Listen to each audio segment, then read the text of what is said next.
출애굽기 4장에는 이제 모세와 하나님과의 첫 만남 장면이 이제 계속해서 이어집니다. 하나님께서는 모세에게 이제 가서 내 백성들을 구원해 내라라고 명령하시지만 이제 모세는 계속해서 거절을 합니다.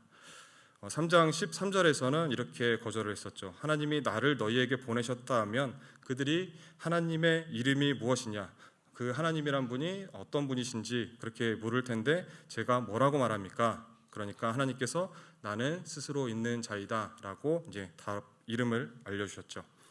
그리고 이제 오늘 본문 4장 1절에서는 또 이렇게 말합니다. 모세가 대답하여 이르되 그러나 그들이 나를 믿지 아니하며 내 말을 듣지 아니하고 이르기를 여호와께서 내게 나타나시 아니하셨다 하리이다.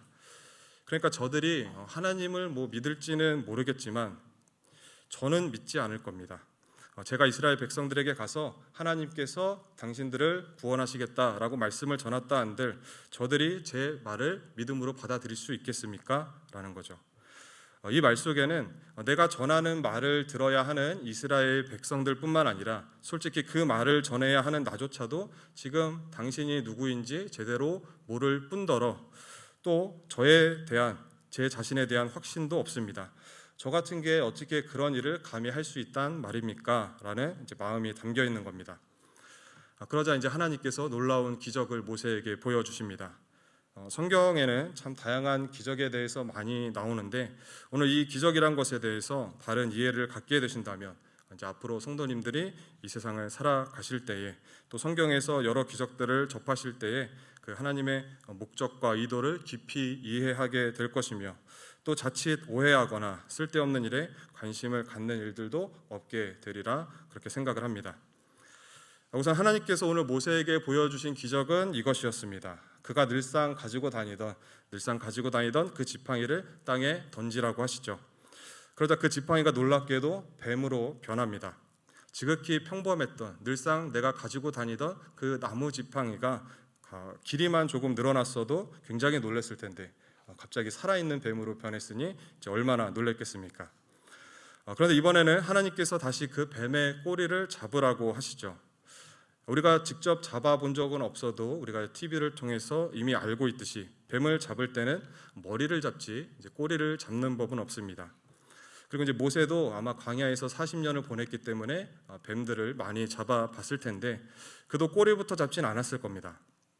그런데 앞서 자신의 지팡이가 뱀으로 변하는 기적을 봤기 때문인지 아니면 어떤 다른 마음이 있었는지는 모르겠는데 놀랍게도 모세는 그 말씀에 순종을 해서 그 뱀의 꼬리를 잡게 되고 그러자 그 뱀은 다시 이제 원래 자기가 가지고 다니던 지팡이로 되돌아옵니다.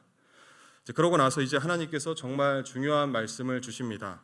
우리가 읽은 본문 5절 말씀 우리 함께 같이 다시 한번 읽어보도록 하겠습니다. 출애굽기 4장 5절 말씀 같이 읽겠습니다. 시작. 이는 그들에게 그들의 조상의 하나님 곧 아브라함의 하나님 이삭의 하나님 야곱의 하나님 여호와가 내게 나타난 줄을 믿게 하려 함이라 하시고 아멘. 하나님께서 왜 지금 이 기적을 보여주셨다 그러죠? 믿게 하려 함이라. 모세가 하나님의 명령대로 이제 이스라엘 백성들에게 가서 여러분 제가 하나님을 만났습니다. 스스로 존재하시는 분께서 이제 우리를 이 애굽 땅에서 구원해 주신다고 말씀하셨습니다 라고 말씀을 전할 때 그들이 모세가 예상하고 있는 것처럼 그래? 그런데 우리가 네 말을 어떻게 믿을 수 있냐? 광야에서 40년을 살았다더니 그새 머리가 어떻게 된 것이 아니냐? 라고 반응을 보이면 그때 지금 하나님께서 보여주셨던 이 기적을 보여주라는 것이죠. 그러면 저들이 모세의 말을 이제 믿게 될 것이라 하는 겁니다.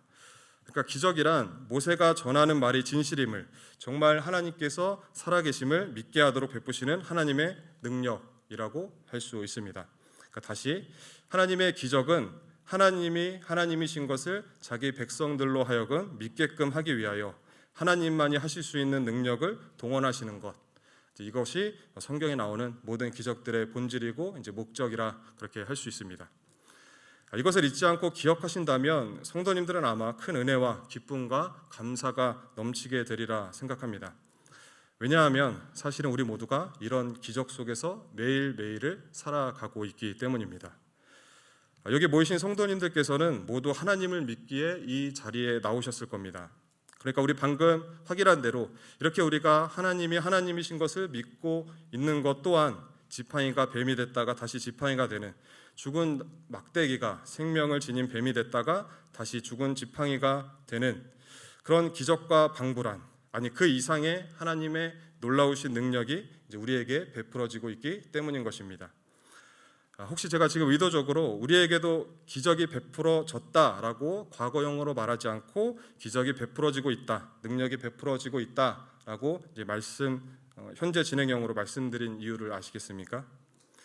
믿음은 어쩌다 한번 기적적으로 우리에게 주어지면 그때부터는 이제 그 믿음을 우리가 받아서 버리든지 아니면 잘 키워나가든지, 그때부터는 우리의 책임이 되는 것이 아니라 계속해서 하나님의 능력으로만 유지되는 것이기 때문입니다. 그러니까 우리가 계속해서 믿음이라는 것을 유지하고 신앙생활을 해 나갈 수 있는 건 역시 하나님의 능력 안에서만 가능한 것이기 때문에 우리는 매일 매순간을 기적 속에서 살아가고 있는 것이다, 그렇게 말할 수 있는 것이죠. 물론 어떤 이들은 지팡이가 뱀이 되고 뱀이 다시 지팡이가 되거나 혹은 바다가 갈라지는 것과 같은 말로 설명할 수 없는 기적을 눈으로 확인하거나 체험해서 믿게 된 사람들도 있겠지만, 사실 그런 분들은 굉장히 극소수이고 저를 포함한 대다수는 그런 놀라운 경험을 직접 체험해 본 적이 없는데도 믿음을 갖게 된 사람들도 있습니다. 그렇다고 해서 하나님을 믿기 위해서 우리가 뭔가 고고학적으로, 문학적으로, 또 과학적으로 성경 말씀이 사실인지 아닌지를 확인해 본 것도 아닌데, 나도 모르는 사이에 이 좋은 날 금요일에 저녁에 예배당에 나와 앉아 있더란 말이죠. 하나님을 믿고 있단 말입니다. 그러나 그렇게 우리가 그런 기적을 경험하지 않았다고 해서 그냥 어쩌다 보니 운 좋게 믿음이란 것이 생겨난 것이 아닙니다. 저와 같은 자들 역시도 우리가 확인할 수는 없으나 분명 우리 뒤에서 우리가 확인할 수 없는 영역에서 하나님께서는 하나님만이 하실 수 있는 그런 기적과 방불한 하나님의 능력을 동원하셨기에 우리가 믿음을 갖고 유지해 나갈 수 있는 것입니다. 그런데 우리는 하나님께서 우리를 위해 능력을 동원하고 계시다라고 하면 꼭 마술쇼를 보듯이 우리 눈앞에서 확인할 수 있는 어떤 특별한 일로만 나타나야 된다고 그렇게 생각을 합니다. 내가 돈이 필요할 때는 기적적으로 돈이 주어지고, 병으로 고생할 때는 병원에 가지 않았는데도 병에 낫게 되고, 또 위로가 필요할 때는 갑자기 말할 수 없는 은혜가 쏟아져서 눈물이 나고, 또 간절히 기도한 후에는 내가 기도한 대로 어떤 응답을 받는, 그런 것으로만 하나님이 정말 나를 사랑하시고 나를 위해 일하고 계시다는 것을 확인받고 싶어 하죠. 그러나 그렇지 않을 때, 지극히 평범하고 또는 오히려 정말 무슨 이런 상황이 다 있나, 하나님을 정말 계신 게 맞나, 그래서 하나님을 원망하고 있는 그런 상황에서도 하나님은 동일한 사랑과 능력으로 우리를 위하여 일하고 계십니다. 한번 확인해 볼까요? 출애굽기 1장으로 가보십시다. 출애굽기 1장 7절에서 14절까지의 말씀입니다. 출애굽기 1장 7절에서 14절까지 말씀 제가 봉독하도록 하겠습니다. 이스라엘 자손은 생육하고 불어나 번성하고 매우 강하여 온 땅에 가득하게 되었더라. 요셉을 알지 못하는 새 왕이 일어나 애굽을 다스리더니 그가 그 백성에게 이르되, 이 백성 이스라엘 자손이 우리보다 많고 강하도다. 자, 우리가 그들에게 대하여 지혜롭게 하자. 두렵건대 그들이 더 많게 되면 전쟁이 일어날 때에 우리 대적과 합하여 우리와 싸우고 이 땅에서 나갈까 하노라 하고, 감독들을 그들 위에 세우고 그들에게 무거운 짐을 지어 괴롭게 하여 그들에게 바로를 위하여 국고성과 비돔과 라암셋을 건축하게 하니라. 그러나 학대를 받을수록 더욱 번성하여 퍼져나가니 애굽 사람이 이스라엘 자손으로 말미암아 근심하여 이스라엘 자손에게 이를 엄하게 시켜 어려운 노동으로 그들의 생활을 괴롭게 하니 곧 흙 이기기와 벽돌 굽기와 농사와 여러 가지 일이라. 그 시키는 일이 모두 엄하였더라.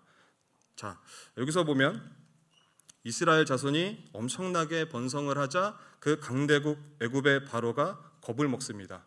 저들이 번성하는 것을 두려워하죠. 그러면 이 번성은 어디로부터 온 번성입니까?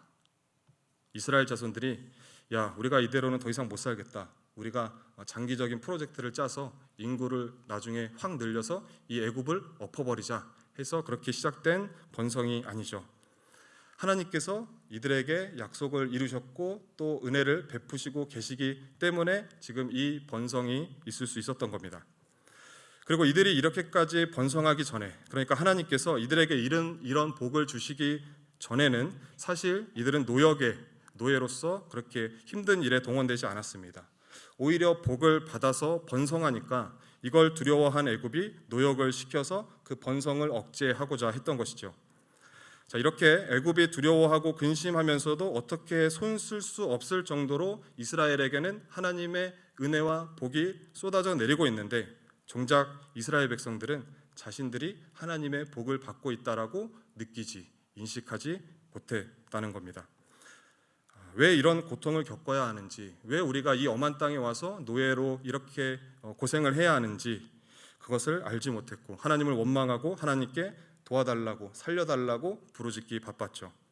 사실은 하나님이 은혜를 부어주시고 이들이 지금 엄청난 복을 받고 있기 때문에 이러한 결과가 생긴 것인데, 이스라엘 본인들은 복을 받고 있다고 전혀 생각하지 못했다는 겁니다. 오히려 애굽이 이 사실을 알고 겁을 먹었죠. 저들을 저대로 두면 안 되겠다. 저들이 우리를 집어삼키겠다. 그러면 오늘날 우리가 세상으로부터 어려움을 당하고 있다면, 그 이유를 도무지 모르겠는 그런 이상한 상황 가운데 있다면, 그건 하나님이 우리를 가만히 내버려 두셔서가 아니라 오히려 하나님의 복이 우리에게 쏟아지고 있기 때문에, 그걸 가만히 지켜볼 수 없는 세상이 우리를 반대하고 짓누르고 있기 때문이라고 할 수 있을 것입니다. 자, 이번에는 신약으로 한번 가보십시다. 예수님께서는 이 문제에 대하여 직접 이렇게 말씀하셨습니다. 요한복음 15장 16절부터 19절까지의 말씀입니다. 요한복음 15장 16절부터 19절까지의 말씀.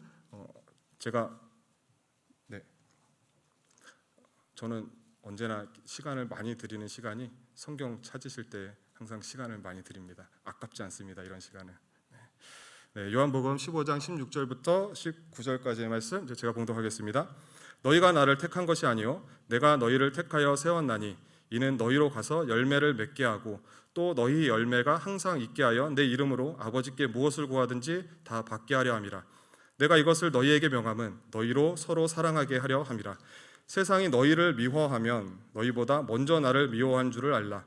너희가 세상에 속하였으면 세상이 자기의 것을 사랑할 것이나 너희는 세상에 속한 자가 아니요 도리어 내가 너희를 세상에서 택하였기 때문에 세상이 너희를 미워하느니라. 아멘. 그러니까 세상이 왜 우리를 미워하죠? 세상이 우리가 왜 하나님으로부터 복을 받는 것을 가만히 두지 못하죠? 우리가 예수님께 택함을 받은 자이기 때문에, 우리가 예수님의 사랑을 받는 자이기 때문에, 그걸 알고 우리가 잘 되는 것을 시기하는, 그것을 막고자 하는 이 세상이 우리를 방해하는 것입니다. 그걸 세상이 알고 우리를 가만두지 않는데 정작 그 사랑을 받고 있고 그 택함을 받은 우리는 이거를 모르고 있죠. 주님이 우리에게 매일같이 사랑을 쏟아 부어주고 계시고 복되게 하려 하시듯이 세상도 우리를 길을 쓰고 짓누르고 막아서려고 하는 겁니다. 그러나 그럴수록 이스라엘은 더욱 번성하여 갔듯이 우리를 향한 하나님의 사랑 역시도 그 무엇으로도 방해할 수 없고 우리의 믿음을 지키사 마침내 우리로 하여금 모든 것을 견디고 이겨내고 승리케 하실 것입니다. 사탄이 매일같이 우리를 밀가부르듯 하려고 요구할 것이나 주님께서도 매 순간 우리를 위하여 믿음이 떨어지지 않도록 돕고 계시기 때문입니다.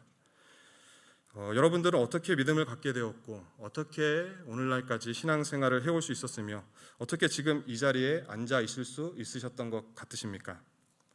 지금까지 오늘도 수도 없이 사탄이 여러분들을 밀가부르듯 하려고 하였으나 누가 지켜주셨기 때문에, 누가 여러분들을 사랑하고 계시기 때문에?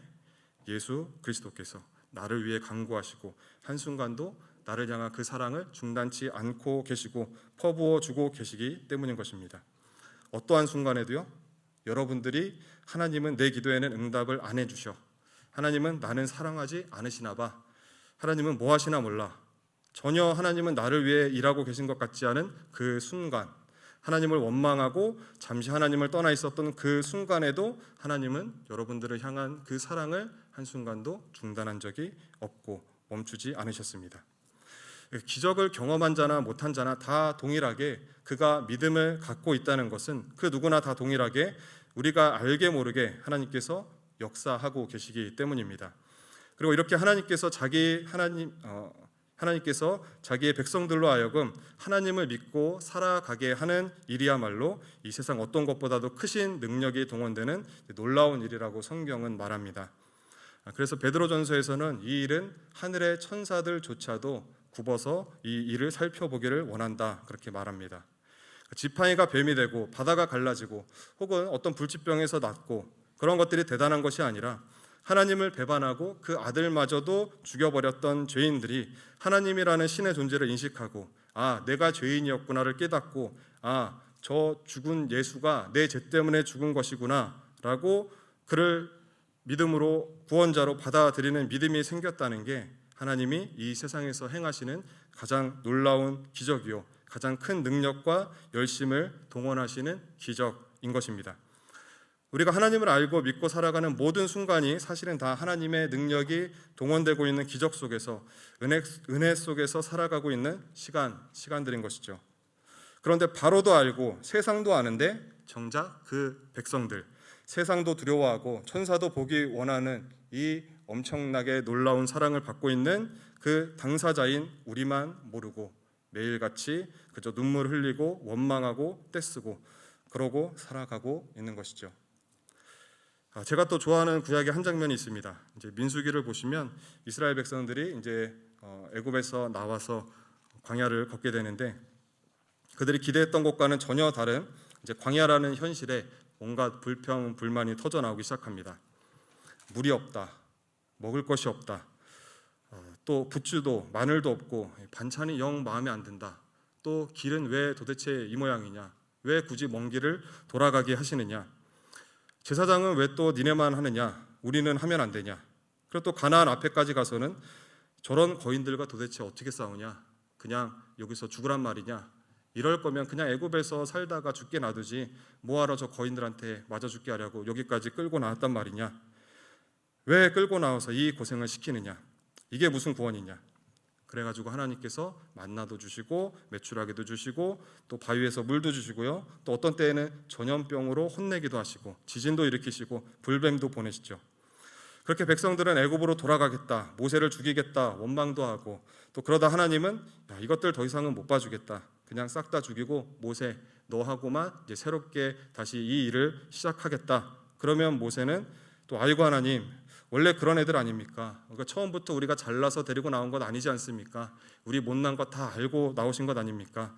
하나님은 하나님이시지 않습니까? 이렇게 사정해가지고 다시 또 용서를 받고, 이렇게 하나님께서 인간들과 씨름을 하시며 힘겹게 한 걸음 한 걸음 끌고 가십니다.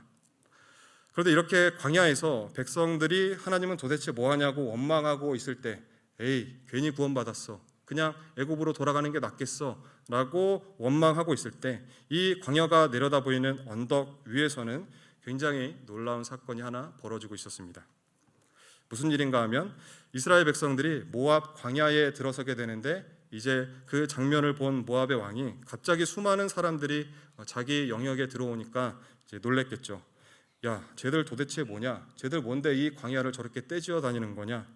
쟤들 우리랑 전쟁하러 온 거 아니냐? 우리 땅을 뺏으려고 온 거 아니냐? 그래가지고 이제 발람이라는 선지자를 무당을 데려다가 이스라엘 백성들을 저주하라고 시킵니다.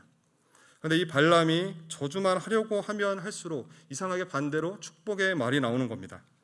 그래서 결국에는 왕에게 이렇게 말합니다. 민수기 24장 12절과 13절 말씀입니다. 발람이 발락에게 이르되 당신이 내게 보낸 사신들에게 내가 말하여 이르지 아니하였나이까? 가령 발락이 그 집에 가득한 은금을 내게 줄지라도 나는 여호와의 말씀을 어기고 선악간에 내 마음대로 행하지 못하고 여호와께서 말씀하신 대로 말하리라 하지 아니하였나이까? 왕이여, 이건 도저히 안 됩니다. 하나님이 축복하시는 백성을 제가 저주한다는 것은 도저히 불가능합니다. 제가 저주하기 싫어서 저주를 안 하는 게 아니고 하나님께서 계속해서 제 입을 막고 계십니다. 오히려 저주를 하려고 하면 축복만 하게 됩니다. 억만금을 주신다 해도 저는 이거 못합니다. 지금 밑에서는 백성들이 하나님 때문에 중내산해하고 있고, 하나님께서는 이 백성들을 죽이네 살리네 하고 계셨는데, 그 위에서는 어떤 일이 벌어지고 있었죠? 사실은 하나님께서 자기 백성들을 눈동자같이 지키고 계셨죠. 내 새끼들 죽여도 내가 죽인다. 이 말도 더럽게 안 듣고 불평불만만 하는 애들이지만 내 허락 없이는 그 누구도 털끝 하나 감히 손 못 댄다. 오늘 우리가 중례 산회하는 것도 다 하나님이 우리를 지키고 계시기 때문인 겁니다. 죽여도 하나님이 죽이시고 살려도 하나님이 살리십니다. 하나님이 우리를 아무도 못 건드리게 지켜주고 계십니다. 다시 이제 우리 출애굽기로 돌아와서 이제 또 하나 기적에 대해서 알아야 할 것은, 이제 기적은 모세처럼 하나님의 말씀에 순종할 때 모세가 뱀에 물려 죽을지도 모르는데 마음속에 아직 하나님이란 존재에 대한 확실한 믿음이 없는데도 하나님의 말씀에 순종해서 뱀의 꼬리를 잡았을 때 그 순종을 통하여 하나님의 기적이 시작되고 하나님의 능력이 이제 나타난다는 겁니다. 즉 순종 그 자체가 하나님의 기적이고 능력이 되는 것이죠. 그러니까 우리가 하나님을 사랑하고 우리 이웃을 사랑하라는 말씀에 순종하는 것도 사실은 그것 자체로 우리가 기적을 행하는 것이요 하나님의 능력이 되는 겁니다. 우리의 순종이 불신자들로 하여금 하나님을 믿게 하는 도구로 사용되는 거죠. 지팡이가 뱀으로 변하는 것이 믿게 하는 것이 아니라 우리의 순종을 통하여 하나님은 능력을 베푸시고 일하시는 겁니다. 하나님은 오늘도 그렇게 우리의 순종을 통해 자기 백성들을 돌아오게 하기를 원하십니다. 나를 괴롭히는 저 부장놈이 너무 믿고 싫지만 그럼에도 하나님의 말씀에 순종해서 그래 내가 하나님 때문에 한번 참는다, 이 비타 500이라도 하나 먹어라, 그렇게 작은 헌신 그렇게 참아주고 주의 말씀에 순종함으로 사랑하려 하고 용서해주고 섬겨해주고 이해해주는 것, 이런 것들이 다 하나님이 우리를 통하여 기적을 일으키시는 일이 된다는 겁니다. 또 누가 미우십니까? 네, 그 사람을 위해서 한번 참아주고 여러분들이 먼저 한번 손 내밀어 주시는 것, 그게 기적이고 하나님의 능력입니다. 일반적으로 기적이란 뭐죠? 불가능한 일, 세상 법칙으로는 일어날 수 없는 일이 일어나는 것을 우리가 보통 기적이라고 하죠. 그러면 죄인이 하나님을 배반하고 하나님을 잊고 살고 있던 죄인들이 그 아들이 직접 우리를 찾아왔음에도 받아들이지 않고 죽이려고 서로가 한마음 한뜻이 되어서 힘을 모으고, 그래서 결국에는 죽이고야 말았던 그 죄인들이 그렇게 하나님과 하나님의 사랑을 거부해 왔던 자들이 하나님을 믿게 된 것, 이것만큼 일어날 수 없는 일이 일어나게 된 놀라운 기적은 없는 겁니다. 그리고 자기만을 믿고 자기만을 위해 살고 또 그렇게 살기 위해서 남들은 모두 짓밟고 무시해야 했던 힘과 돈과 권력과 세상적인 것들만 바라고 의지하며 살아왔던 자들이 하나님을 알게 된 후에는 자기 자신이 아닌 하나님을 위해 살고 하나님을 의지하며 사랑할 수 없던 자들을 사랑하며 살아가기로 하는 것, 이 좋은 날 예수 그리스도의 이름으로 모여 이 자리에 앉아 있는 것, 이것보다 더 놀라운 일은 없는 것입니다. 그런데 우리는 이런 하나님께서 자기 백성들을 찾으시는 놀라운 기적과 우리 삶 속에서 세세하게 간섭하시는 기적과도 같은 그 하나님의 손길들은 보지 못하고 자꾸만 이런 것과는 상관없는 전혀 다른 기적들만을 바라죠. 예를 들면 녹도가 단창되는 기적이라든지 아니면 어디 주택 청약에 당첨된다든지 죽을 병에서 낫는 기적, 나를 괴롭히는 사람들이 하루아침에 천사처럼 바뀌든지 아니면 나를 괴롭히던 사람들이 다 망해 없어지든지 하는 그런 기적들을 바랍니다. 그리고 그런 식의 기적이야말로 하나님께서 나를 위하여 해줘야 하는 일이며 나를 지키고 보호하시며 나에게 허락하시는 하나님의 능력이고 기적이고 축복이고 은혜라고들 생각을 하죠. 그래서 성도님들 감사헌금 한 번씩 해보셨을 텐데 언제 감사헌금 드렸는지 한번 생각해 보십시오. 내가 미워하던 누군가를 사랑하게 되었을 때, 내가 이전에 계속 달고 살았던 죄악을 끊어냈을 때, 그때 여러분 자신에게 깜짝 놀라서 감사헌금 드려보신 적 있으십니까? 집 팔렸을 때, 취직했을 때, 입학했을 때, 그런 감사 말고 다른 감사 제목 없으십니까? 물론 이런 일들은 실제로 일어나기도 합니다. 하나님이 원하시고 허락하시면 우리 인생에 뭐 어떤 일이라고 일어나지 않겠습니까? 그러나 내 평생에 그런 일들이 일어나지 않는다 해서 나는 누군가보다 하나님의 사랑을 덜 받고 있는가 보다, 하나님은 나는 못하고 있다고, 나는 저 사람보다 못하고 있다고 해서 덜 사랑하시는가 보다라고 생각을 한다면 오늘도 나를 기적적으로 붙들고 이 자리에 불러오신 그 하나님에 대한 사랑에 대한 큰 오해이고 그 사랑에 대한 모독인 것입니다. 우리는 더 바랄 게 없는 자들입니다.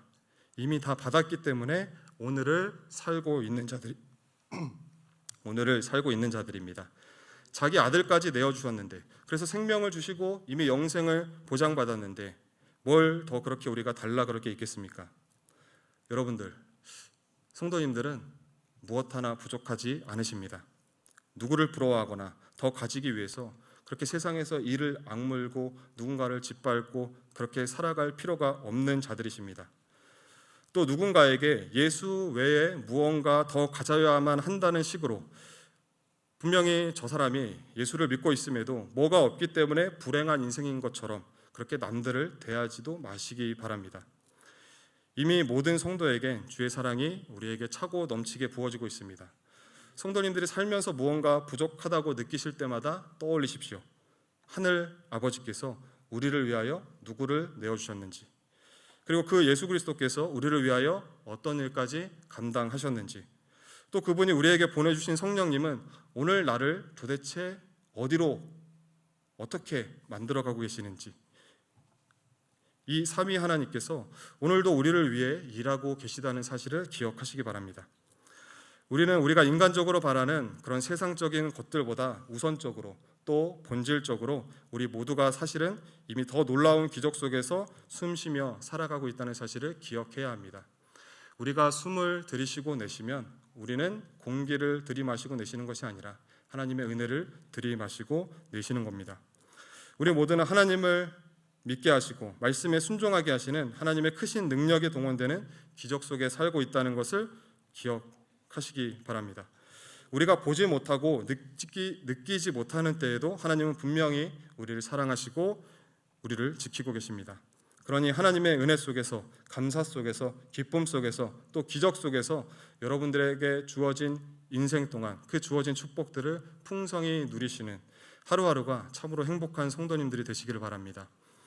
그럴 때 우리는 비로소 하나님의 사람으로 서게 되는 겁니다. 모세의 지팡이는 분명 별다를 것 없던 나무 막대기에 불과했습니다. 그런데 그 지팡이가 모세가 순종하기로 하자 그 이름이 바뀌는데 어떻게 변하는가? 우리 마지막으로 출애굽기 4장 20절 함께 찾아보고 말씀 맺도록 하겠습니다. 출애굽기 4장 20절입니다. 다 같이 읽겠습니다. 시작.